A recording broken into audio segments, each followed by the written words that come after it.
오늘 저녁 저희들이 나눌 하나님의 말씀은 마태복음 8장 14절에서 15절 말씀입니다. 예수께서 베드로의 집에 들어가사 그의 장모가 열병으로 앓아 누우신 것을 보시고 그의 손을 만지시니 열병이 떠나가고 여인이 일어나서 예수께 수종 들더라. 아멘. 할렐루야.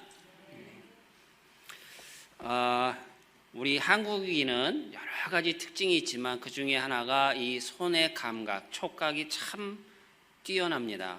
그것들은 아마 다른 나라들도 많이 인정하지 않을까 싶습니다.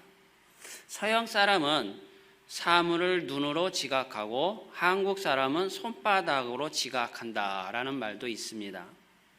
유전적으로 한국인은 촉각이 발달하여서 뛰어난 손재간을 자랑하고 있습니다. 그 펄벅 여사가 한 말이 있는데 한국 사람의 밥상에 이렇게 차차차차 썰은 그 무채 있지 않습니까? 이 무채를 보고 저것은 요리가 아니라 예술이다라고 경탄했다고 합니다. 또 5살 난 아이가 이 젓가락으로 콩자반, 그렇게 어렵다는 콩자반을 딱 짚는 것을 보고 게일 목사님께서 하신 말씀이 저것은 식탁 위에 서커스다 라고 하였다고 합니다. 갓 태어난 그 병아리 있지 않습니까? 이 병아리가 암놈인지 순놈인지 손가락으로 감각으로 판별할 수 있는 것은 오직 한국 사람뿐이라고 합니다. 또 제 와이프가 간호사인데 다 그런 건 아니지만 외국 간호사들 여러분들 다 경험하셨을 거예요. 주사 진짜 못 놓습니다. 근데 한국 간호사들은 정말 잘 놔요. 그게 왜 그러냐면 손가락 끝에 감각이 다르다고 합니다. 그래서 그런지 실력이 워낙 손재주가 없다 보니까 어떻게 했냐면은 정맥 찾아주는 기계를 만들어 버리더라고요. 그래서 요즘 병원 가면 모르게 비치면 정맥이 쫙 보입니다. 그걸 딱 보는 순간 제가 느낀 거, 나라도 주사 놓겠다. 그래서 우리는 이런 한국 사람들은 그래서 우리는 한국 사람인 우리들은 이 성경에서 말씀하는 주님의 손, 또 그 만지심, 그 촉각, 이것을 다른 사람들보다 더 잘 이해할 줄로 믿습니다. 어느 연구 보고서에 보면은 모체 접촉, 그러니까 아기와 엄마 간의 그 신체 접촉, 이것이 지능 발달에 굉장히 유익을 준다고 합니다. 이 2살 때까지의 지능 발달이 앞으로 장차 18년간, 그러니까 20세까지의 발달과 맞먹는다고 합니다. 그러므로 아기들을 전통적인 방법으로 기르는 것은 참 좋은 방법 같아요. 참 우리 조상들의 지혜인 줄로 믿습니다. 이 아기들을 많이 만지고 또 몸에 닿게 하는 것은 혈통이나 또는 국가의 장래를 위해서도 참 바람직할 것입니다. 전통적으로 모체 접촉이 강한 우리나라는 이래저래 유리한 점이 참 많습니다. 그런데 요즘은 어떻습니까? 아기들 젖도 잘 안 먹이니 모체 접촉이 적어집니다. 전에 한번 이런 얘기 들은 적이 있습니다. 어린 아이들을 아기들을 이렇게 돌보는데 유난히 말 안 듣고 막 우는 아이 있지 않습니까? 그걸 보고 하는 말이 쟤 분명히 소 좀 먹고 자랐을 거라고. 그 다음에 업어주지 않고 물건처럼 외곤으로 끌고 다니니 이 모체 접촉이 많이 적어졌습니다. 같이 안고 자지도 않고 있기 때문에 모체 접촉이 더욱더 줄어들었습니다. 이 좋은 전통은 회복하는 것도 참 좋을 것인데 아무리 생각해도 이것은 앞으로 회복하기 힘들지 않을까 싶습니다. 오늘 본문은 가버나움에 있는 베드로의 집에 들어가셔서 그의 베드로의 장모의 열병을 고치셨다는 내용으로 되어 있습니다. 오늘 본문은 마태, 마가, 누가복음 세 복음에 다 나와 있는 공통적인 본문입니다. 이 본문을 한번 살펴보겠습니다. 우선 마태복음에서는 예수께서 베드로의 집에 들어가사 그의 장모가 열병으로 앓아 누운 것을 보시고 그의 손을 만지시니 열병이 떠나가고 여인이 일어나서 예수께 수종 들더라. 또 마가복음을 보게 되면 회당에서 나와 곧 야고보와 요한과 함께 시몬과 안드레의 집에 들어가시니 시몬의 장모가 열병으로 누워 있는지라 사람들이 곧 그 여자에 대하여 예수께 여짜온데 나아가사 그 손을 잡아 일으키시니 열병이 떠나고 여자가 그들에게 수종드니라. 또 누가복음을 보게 되면 예수께서 일어나 회당에서 나가사 시몬의 집에 들어가시니 시몬의 장모가 중한 열병을 앓고 있는지라. 사람들이 그를 위하여 예수께 구하니 예수께서 가까이 가서 열병을 꾸짖으시는데 병이 떠나고 여자가 곧 일어나 그들에게 수종드니라. 이렇게 세 개의 복음서에 비슷한 내용으로 들어있습니다. 완벽하게 일치하지는 않습니다. 이 가버나움은 예수님의 사역의 중심지였습니다. 성경에서는 예수님께서 여러 번 가버나움에 가셨다라는 기록이 나와 있습니다. 거기에 베드로의 집이 있는 것입니다. 시몬과 안드레의 집, 이렇게 써 있는 거 보니까 베드로는 그의 동생 안드레와 같이 살았음을 우리는 알 수 있습니다. 그리고 장모가 등장한 것으로 보아 베드로는 결혼하였고 또 장모를 모시고 산다는 것, 이거 사실을 알 수가 있습니다. 이런 여러 가지 정황으로 보았을 때 결혼하진 않은 동생을 데리고 살고 또 와이프와 결혼한 와이프의 어머니, 즉 장모를 모시고 살았다라는 것을 보게 되면 굉장히 가정적이었고 그리고 굉장한 애처가였다라는 겁니다. 아내를 사랑하지 않으면 아내를 모시고 살겠습니까? 우리말에도 그런 말 있지 않습니까? 마누라가 예쁘면 처가지 말뚝 보고도 절한다. 이 아내가 사랑스럽지 못한다면 처가 식구들을 보기 싫을 겁니다. 그런데 베드로는 장모를 모시고 살 만큼 아내를 사랑하는 사람이었습니다. 이때에 베드로의 장모가 열병을 앓고 있습니다. 열병을 앓고 있는 장모를 예수님은 손으로 잡아 일으키셨고 장모는 일어나 예수님께 수종 들었다라는 것입니다. 그런데 여기서 마태, 마가복음은 손을 만졌다, 또 잡았다라는 표현으로 직접적인 신체의 접촉을 보여주는 반면에 누가복음에서는 꾸짖으셨다라고 표현하고 있습니다. 이것은 누가가 의도적으로 이렇게 표현한 것인데 누가는 예수님의 행위보다는 말씀을 강조하기 위한 의도적인 표현이라고 보고 있습니다. 어쨌든 이 구절, 이 말씀에서는 두 가지의 기적을 기록하고 있습니다. 하나는 장모를 낫게 한 것이고 다른 한 가지는 일어나 수종들게 한 것입니다. 주님이 베드로의 장모를 만지신 그 의미를 우리는 살펴보고자 하고 또 우리 한 사람 이와 같이 하나님 예수님께서 우리들을 다 만져주시는 그런 시간이 되시길 축원드립니다. 첫 번째로 주님은 만지시기를 원하시고 만지시기를 바라십니다. 예수님이 베드로의 집안에 여러 번 들어가셨을 것입니다. 그러나 이번에 들어가신 것은 장모가 열병에 누워있다라는 말을 듣고 고쳐주려고 들어가십니다. 성경에서는 그의 손을 만지시니라고 합니다. 주님은 의도적으로 그 집에 들어가셨고 의도적으로 만지셨습니다.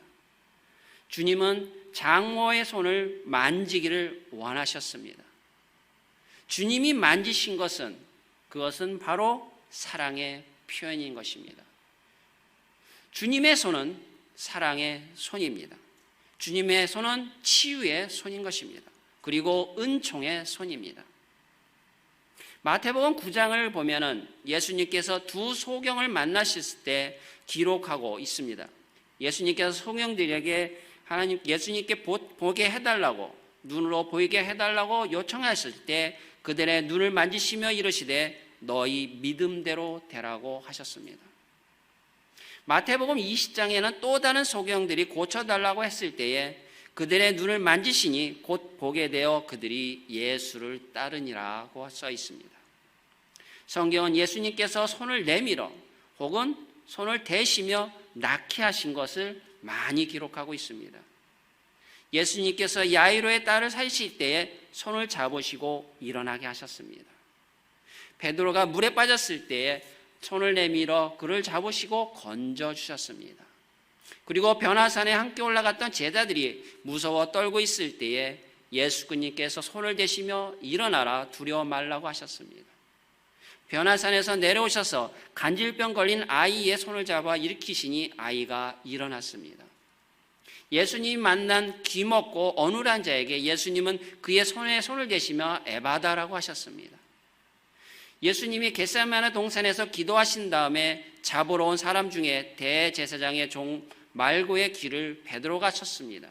예수님은 그의 귀를 만져 낫게 하셨습니다. 누가복음 4장 40절에서는 해질 무렵에 사람들이 온갖 병자를 데리고 나오매 예수께서 일일이 그 위에 손을 얹으사 고치셨다라고 하고 있습니다. 예수님은 만나는 병자들에게 일일이 손으로 만지시고 고치셨습니다. 그 당시의 의료 수준을 생각한다면 이 병자, 환자를 만진다는 것은 어디 상상이나 하겠습니까? 이것이 얼마나 더럽고 감염되기 쉬운 일이겠습니까? 그럼에도 불구하고 예수님은 만져주시고 고쳐주셨습니다. 예수님이 만지시는 것은 곧 고치시는 일입니다. 예수님은 사람뿐만 아니라 나인성 과부의 아들이 죽은 것을 보시고 관에도 손을 대셨습니다. 사랑하는 사람이 만지지 못할 것이 무엇이 있겠습니까? 몸을 가누지 못하는 환자가 있습니다. 그러면 누가 돌봅니까? 누가 그 대소변을 받아냅니까? 미국에 오니까 병원에서 다 해주더라고요. 그래서 그런지 요즘은 가족들도 병간호가 아니라 병문안 정도로만 바뀌어버렸습니다. 물론 식구들에게 패기치기 싫어하는 그 부모의 마음, 그것을 저는 충분히 이해가고 저 또한 그럴 것이지만 그래도 가슴 한편에는 좀 섭섭한 것이 있지 않을까 싶습니다. 어쨌든 한국인의 정서로 볼 때에 많은 분들이 연로하신 어른이 병이 들면 그래도 남편, 아내밖에 없다는 말을 합니다. 왜 그렇습니까? 사랑하면 무거워도 일으킬 수 있고 사랑하면 더러워도 만질 수 있고 그럴 수 있기 때문에 여러분들은 그렇게 할 수가 있는 것입니다. 예수님께서도 사랑하시기에 온갖 병자들을 일일이 다 만져주신 것입니다. 그 사랑이 넘침으로 만지게 하신 것입니다. 어떤 어머니가 예수께서 만져주심을 바라고 아이를 데리고 왔습니다. 예수님께서는 제자들이 말리지만 일일이 다 만져주셨습니다. 아이들을 사랑하기에 말려도 만져주셨습니다. 여러분들 우리 교회에 영아부, 유아부, 또 초등부, 또 중고등부 학생들이 있습니다. 그 아이들 그냥 스쳐 지나가지 마시고 손이라도 또는 등이라도 한번 만져주시기 바랍니다. 그냥 만지지 마시고 예수님의 마음으로 만져주시기 바랍니다. 부모님 손에 끌려온 아이들도 있겠지만 어쨌든 주님 전에 나온 아이들입니다. 그런 말도 있습니다. 교회에서 날아다니는 파리도 교회 파리라고. 처음에는 아이들이 왜 그렇게나 어색해하는지 언젠가는 사랑받는다는 그 사실을 느끼겠지만 처음에는 굉장히 어색해할 것입니다. 여러분들 이런 걸 느끼지 않습니까? 요즘 아이들 잘 인사 안 한다고. 그러면 여러분들은 잘 인사하십니까? 예, 어떤 분 인사합니다. 근데 누구한테 인사합니까? 아는 사람한테 인사합니다. 잘 모르면 그저 고개 까딱하는 정도입니다. 그러니 아이들이 여러분을 압니까? 모릅니다. 잘 모릅니다. 왜 그렇습니까? 접촉을 안 하기 때문입니다. 그런 아이들을 여러분들이 탓할 것이 아니라 나의 노력이 부족하다라고 생각해 주십시오. 그래서 아이들을 만날 때마다 손을 나도 잡아주고 또는 등이라도 만져주시기 바랍니다. 그 아이들은 언젠가는 그 아이는 여러분들한테 지나가면서 인사하게 될 것입니다. 그런데 유독 아이들 가운데 만져주려면 싹 빠져나가고 저리 도망가는 아이들도 있습니다. 그것은 사랑받기를 거절하는 것이 아니라 사랑받기를 어색해하는 아이들입니다. 예수님은 만지지 않아도 될 것도 만지십니다. 만지지 않아야 할 것도 다 만지십니다. 사랑하시기 때문에 예수님께서는 만지지 못할 것이 없습니다. 만지지 말아야 할 것도 없습니다. 만지면 곧 예수님의 사랑의 손길인 것입니다. 많은 사랑은 혀끝에 있고 참 사랑은 손끝에 있다라고 말하고 있습니다. 사람은 말과 혀로만 사랑하고 주님은 행함과 진실함으로 사랑하고 있습니다. 주님은 지금도 우리 모두를 만져주시기를 원합니다. 우리의 아픈 부분을 만져주시기를 기뻐합니다. 여러분들 한국 사람들 매운 거 잘 먹죠. 심지어는 이렇게 놀란 사람도 있습니다. 그 고추를 고추장에 찍어 먹는다고. 어떻게 그럴 수 있냐고.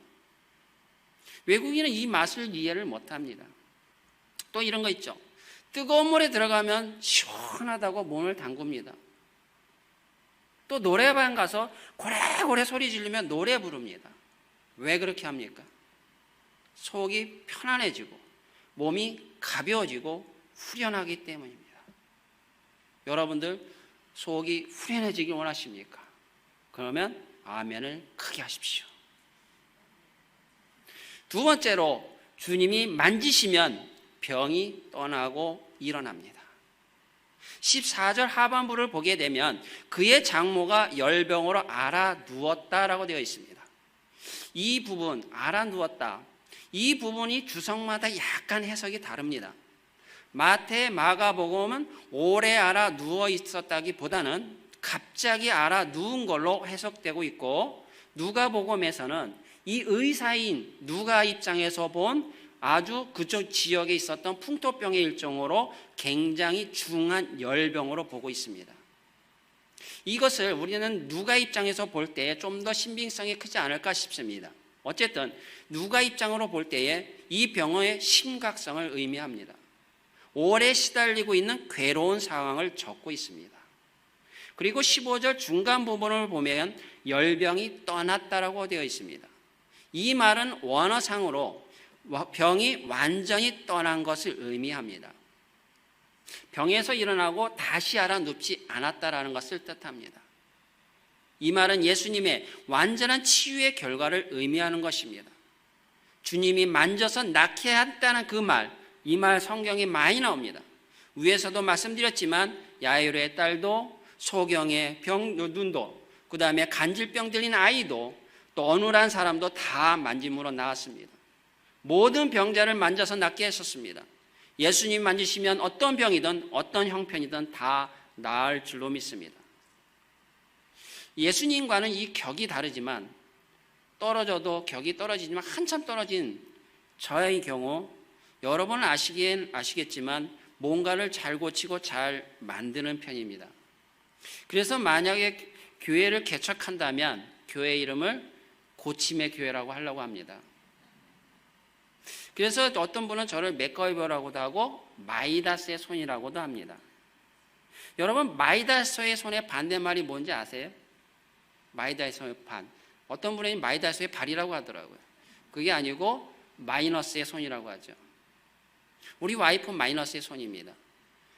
마이너스는 뭔가 자꾸 고장냅니다. 그러면 가져와서 나는 고칩니다.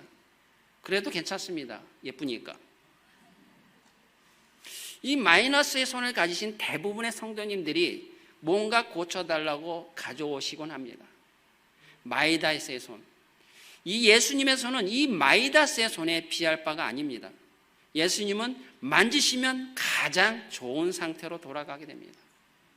병들지 않고 또 불편하지 않던 원래 상태로 돌아가는 것입니다.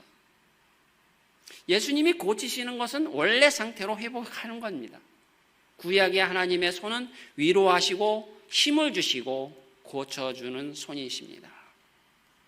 열왕기상 19장 5절에서는 로뎀나무 아래 누워 자더니 천사가 그를 어루만지며 그에게 이르되 일어나서 먹으라 하는지라 라고 말하고 있습니다. 엘리야가 450명의 바알 선지자와 대결해서 승리한 다음에 완전히 탈진하게 되었습니다. 용기를 잃고 그 다음에 이세벨이 자기를 죽인다고 하자 하나님의 사람은 자신만 남았다고 한탄하면서 로뎀나무 안에서 죽기만을 기다리고 있었습니다. 이때 하나님의 천사가 엘리야를 만져주시며 먹을 것을 주었습니다. 엘리야가 먹고 다시 누웠을 때에 여호와의 천사가 또 다시 와서 어루만지며 이르되 일어나 먹으라. 네가 갈 길을 다 가지 못할까노라. 이렇게 말하고 있습니다. 하나님의 손이 엘리야를 어루만지셨습니다. 힘이 빠져 죽기를 자청하며 생을 포기한 엘리야도 하나님이 만지면 일어나는 것입니다. 하나님이 만지시면 힘이 생깁니다. 하나님이 만지시면 용기가 생깁니다. 하나님이 만지시면 살아납니다. 하나님이 만지시면 죽은 자도 일어납니다.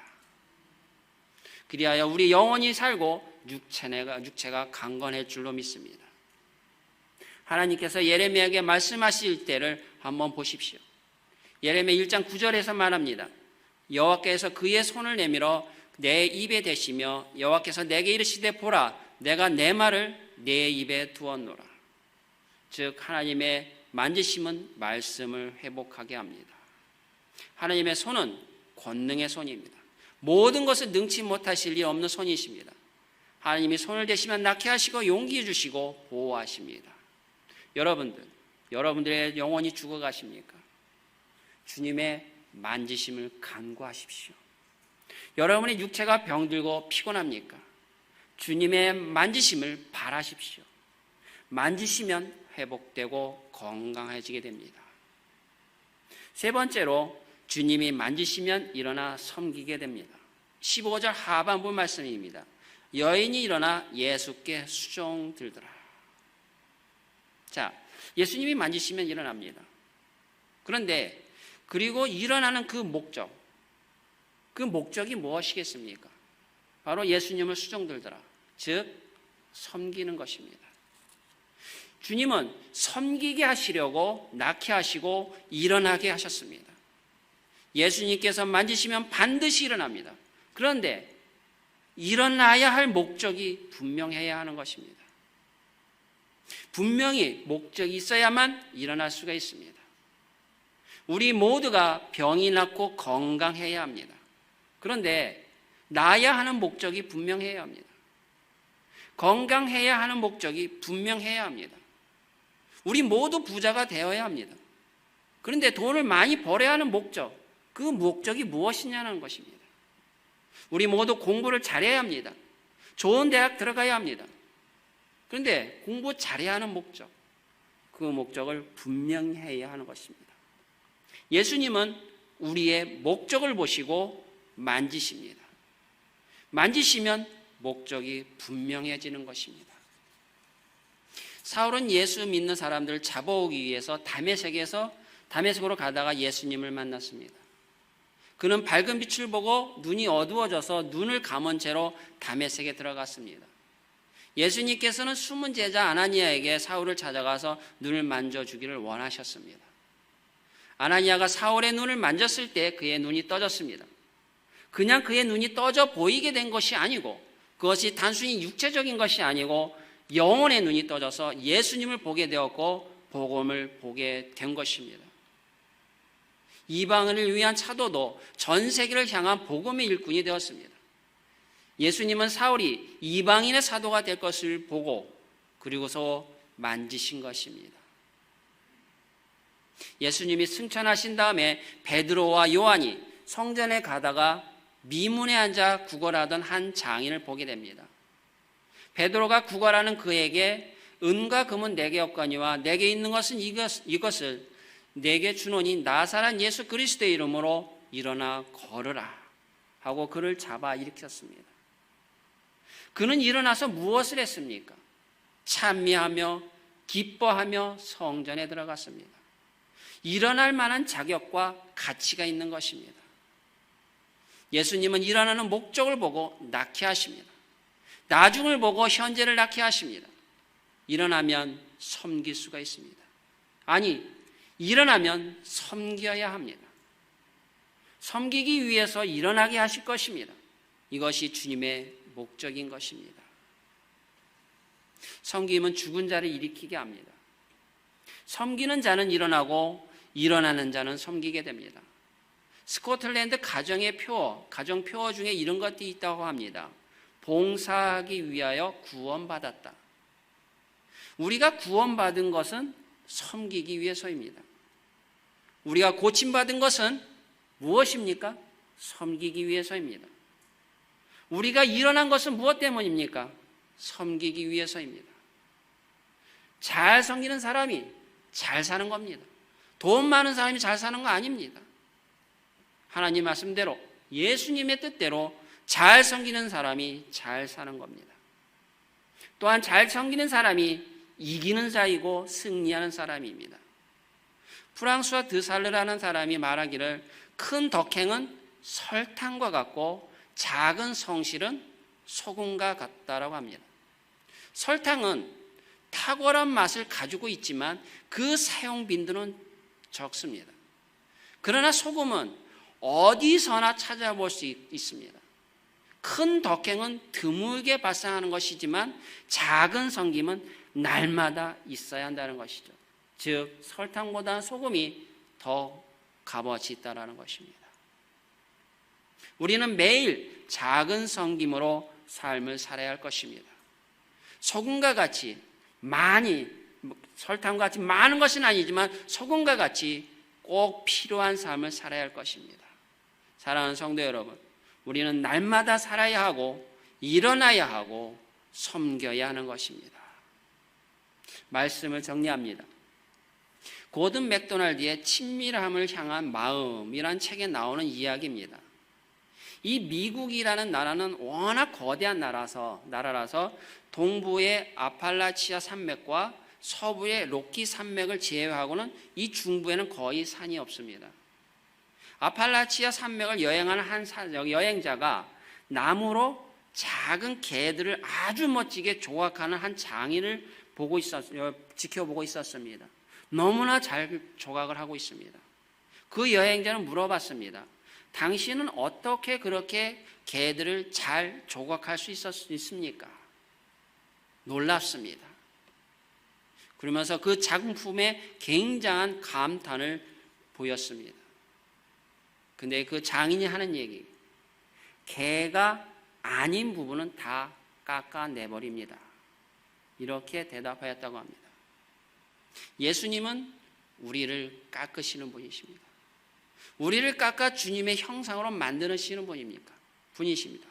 무엇입니까? 아닌 것을 깎아 없애는 것입니다. 그리하여 주님의 형상대로 우리를 깎아내시는 것입니다. 주님이 만지시면 우리의 아픈 부분들이 다 깎여 나갈 것입니다. 쓸모없는 마음들이 다 깎여 나갈 것입니다. 진정한 내 모습, 건강한 내 모습을 남기고 나 아닌 부분들은 다 깎여 나갈 것입니다. 하나님이 지으신 내 본래 모습이 아닌 그 모습들이 다 깎여지면 쓰임받고 섬기는 사람이 됩니다.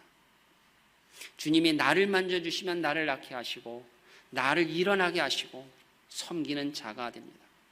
주님이 매일 나를 만져주시길 바랍니다. 주님이 나를 만지시는 그 손을 느끼며 사시길 바랍니다. 나를 빚으시고 고치시고 그런 주님의 만지시는 치유의 능력이 우리 사랑하는 성도님 여러분들 모두 함께 하시기를 주님의 이름으로 축원드립니다.